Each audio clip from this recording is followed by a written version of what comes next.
Hello guys, today I am going to show you how to fix AW snap error in Google Chrome. In order to fix this error, you need another browser to download a fixed file. It's a simple registry file which we are going to use for fixing this error.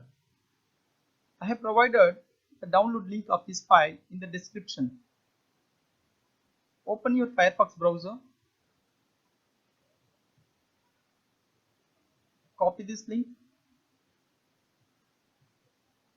paste it on your Firefox browser.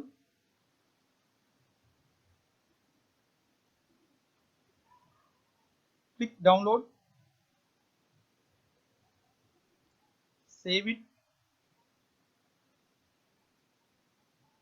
extract this file, double click on it, click run. Are you sure you want to continue? Click yes, click OK. Now go back to your Chrome browser, click reload. There is no change. Close your Chrome browser, open it again, and the error is gone. I hope you guys like my video. Please subscribe, comment and share.